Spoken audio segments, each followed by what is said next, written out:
isa. Ano? Napakagandang ibon. Hindi pa nag-crack yung isa. Ito yung nag-crack, oh. Yan, oh. Alam kung ito ba talaga yung lawi na... Pero mga idol,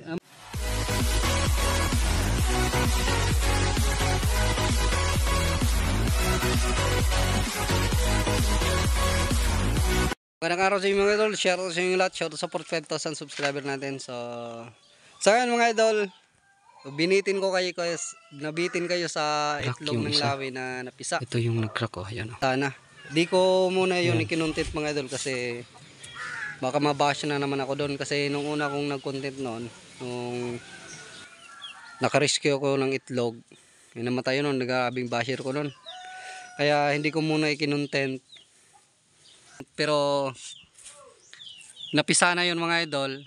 Siguro nasa kuan na ngayon, nasa 12 days na siguro. Nasa 12 days na siya. So, good news mga idol, nabuhay natin yon. Excited na ba kayong makita?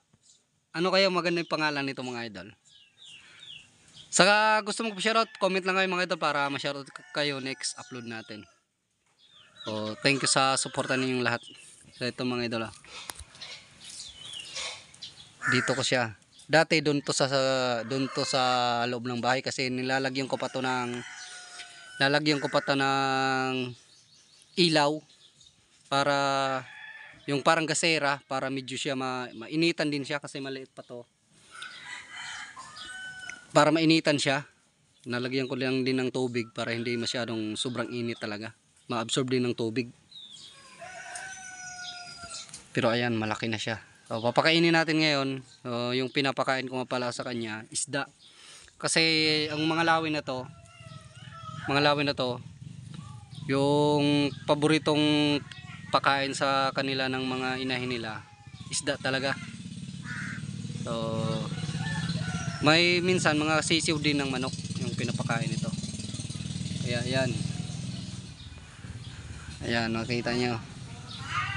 Kukunin natin mga idol para makita nyo. So, ayan ang mga idol.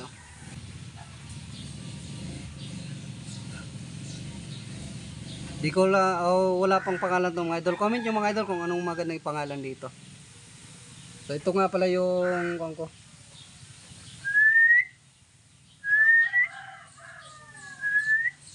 Ito nga pala yung mga idol. Pinapakain ko sa kanya, tamban o tuloy. Turay tawagin dito sa amin. Ito. Kaya medyo basa lang para hindi na siya kailangan painumin ng tubig. Ipakain natin. Ayan. Busog pa ito mga idol.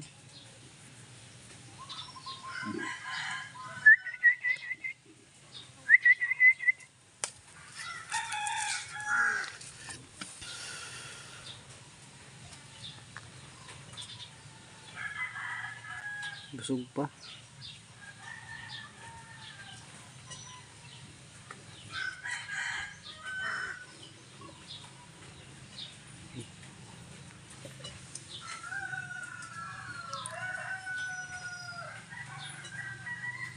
Busog pa. Malalaman mo kasi pa gutom na gutom siya mga idol kasi humihingi talaga siya.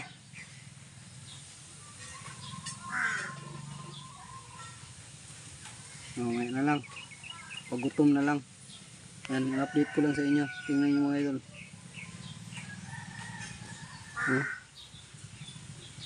Di ko alam kung ito ba talaga yung lawi na... Pero mga idol, namumugad talaga tong mga lawi na to. Sa kuan lang. Sa mababa lang. Sa mababa lang, sa siguro mga taga dito lang o hanggang Baywang. Iba naman yung content natin na na-rescue ko na 3 kwago. Sa kuan talaga yun, sa lapag talaga yun ng lupa na namumugad. Sa mga kugunan. Ito sa mga bugang naman to. Yung parang pamalo sa kabayo. Nakakita kanyo ng pamalo sa kabayo. Yung mga ganyan klase. Diyan namumugad ito. Mabababa lang to mga idol. Sa totoo lang. Marami kasing nang baba sa akin na hindi daw tulawin. Kasi nga yung lawin sa matataas na kahoy namumugad. So sa tingin nyo ano to? Ayan. Kasi nung una nating video na nag-rescue tayo ng kuan, itlog, namatay. Kaya hindi ko napatunayan sa inyo na lawin talaga. Kung nabuhay sana yon, so doon kayo maniniwala. Kasi iba-ibang klase ng lawin kasi mga idol na namumugad sa matataas na puno. Kagaya ni Bagwisto, sa matataas na puno yun. Si Lawiswis, sa matataas din na puno. Tapos yung lawin na sinasabi ko sa inyo, yung black and white yung kuan niya. Sa mabababa lang, halos konti lang yung diferensya niya sa pugad ng kwago. Kasi minsan yung pugad ng kwago, mga salapag, tapos yung sa kanya, halos konti lang yung diferensya. Hindi talaga sa matataas.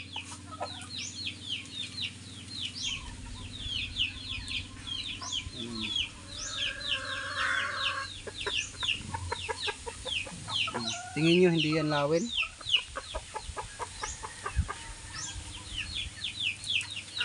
Di tayo hindi ko in-upload talaga kasi baka mamatay na naman, mabash na naman tayo. Kaya in-upload ko ngayon para makita nyo talaga na buhay na siya, na sigurado na mabubuhay na natin. Kasi pag in-upload ko na update, pag namatay na naman, bash na naman ako. So ito, kaya nag-iingat lang tayo mga idol.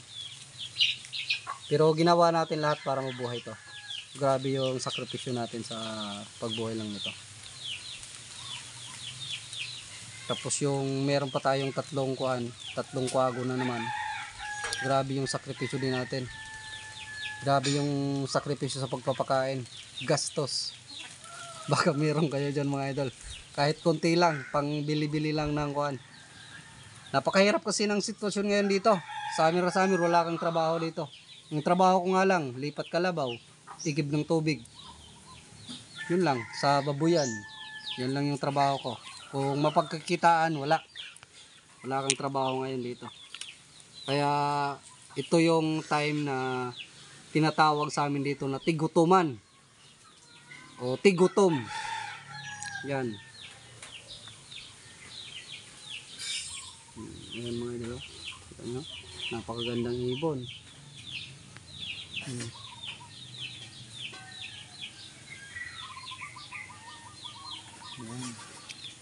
Ayaw pa kasi kumain mga idol. Malalaman mo kasi pag gutom na siya kasi nakakuan talaga siya. Kuan yung ulo niya. Tapos sinihingi. Tumutunog siya. Mamaya lang siguro natin pakainin. Tingnan nyo naman yung kuko. Halos magkaparas kami ng kuko. Ayan.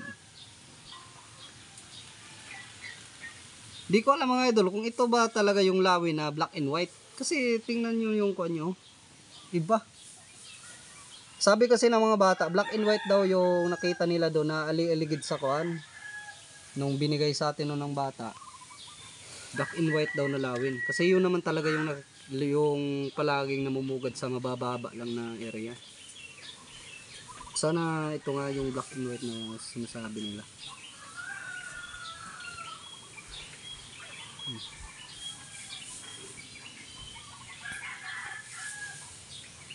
Bago ko lang to nilagay dito mga idol. Di ba dito nakakulong yung musang natin? Bago ko lang to nilagay dito, balik kagabi lang.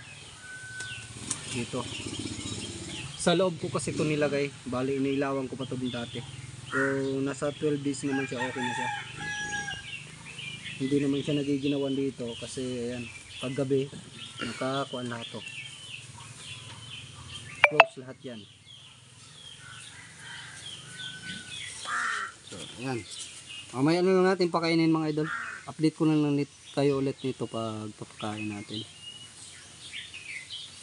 So, ayan. Lawin yan mga idol ha. Baka sabihin nyo, pukok. So, balik na lang natin ulit kasi ito yung pagkain nyo.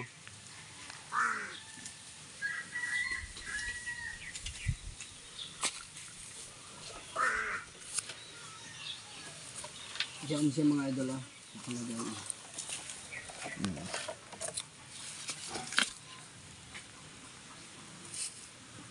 Parang kuan siya. Hingal.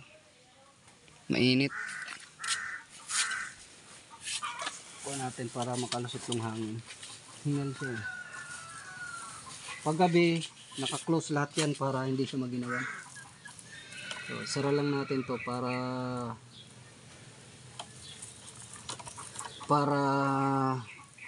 hindi siya kung ano ng pusa dito. Kaya pala mga idol, ito kinukulong ko lang siya ngayon kasi delikado pa sa pusa. Pero pag malaki na siya, pag tumubo na lahat ng balahibo niya, hindi na natin to ikukulong. Dito lang talaga to, hindi ko to ikukulong. Nakalabas lang talaga nakalabas lang talaga to. Hanggang sa gusto niya nang umalis dito, hanggang sa gusto niya nang lumipad ng malayo. Siya na bahala kung bumalik pa siya sa akin. Basta palakihin lang natin yan dito. Update ko lang kayo dyan mga idol. So, shoutout na tayo, shoutout sa mga gusto mong pa shoutout, comment lang kayo mga idol. So mga idol, shoutout na tayo mga idol. So mga idol, kung maririnig nyo si Waki naguhuni kasi kinulong ko siya mga idol. Kasi nasa labas nasa labas ngayon wala pang pangalan pala to, yung lawin natin. Nasa labas ngayon. Pinapainit-initan ko. Kaya kinulong ko si Waki. Shoutout nga pala kay Lakbay Pasyal. So shoutout sa'yo dol. Cirilo TV, shoutout sa'yo dol. Elrico Rivera, watching from Sobic Zambales, shoutout sa'yo dol. Lilia Diuso, shoutout sa'yo dol. Shoutout nga pala sa tiyahin ko dyan sa Banga Aklan, kay Josephine Relojas. So shoutout sa'yo ante.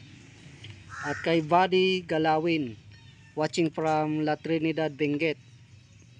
Enrique Amplayo, watching from Recto, Manila. So shoutout sa mga taga Recto, Manila. Meliton, watching from Qatar. So hometown niya TV Albay. So shoutout sa mga taga TV Albay. So sa TV Albay dyan din yung Konkodol, yung papa ko nakatira. Sa Bilin TV Albay pala. Yun. Nunito Innocentes, so watching from Rodriguez Rizal. So shoutout sa idol, shoutout sa mga taga Rodriguez Rizal. Roberto Alcodia, so shoutout sa idol, pinapa-shoutout nga pala niya yung Eagle Jack ng Pandibulacan. Shoutout sa Eagle Jack ng Pandibulacan. Smiling Butterfly, shoutout sa idol, watching from South Cotabato. Efren Cavante, watching from Pasay City. Gis Bicolano TV, watching from Riyadh. Pinapa-shoutout nga pala niya yung family niya dyan sa Anulon, Hindang, Leyte. So shoutout sa mga taga Anulon, Hindang, Leyte. Rolando Arellano, watching from San Pablo City. Joselito Lagasa. Pinapa-shoutout nga pala yung kumpara niya si Ruben Sanchez at inaanak niyang si Hinaro Sanchez. So shoutout sa inyo. Randy Santos, shoutout sa iyo dol. Jimmy Oliveros, shoutout sa iyo dol. Servicio, watching from Negros Occidental. Ram Bailon, watching from Qatar, shoutout sa iyo dol. Dil Palisok, shoutout sa iyo dol. Pinapa-shoutout nga pala niya si John ng Molino, Bacoor, Cavite. So yun mga idol, hanggang dito lang muna yung shoutout natin. So sa mga hindi na shoutout, so comment na lang kayo mga idol. Tsaka pasensya na sa iba kasi di ko mabasa yung pangalan mga idol, kaya di ko na lang shoutout. So ayun mga idol, hanggang dito lang yung video natin. So update ko na lang kayo ulit. So thank you sa panonood.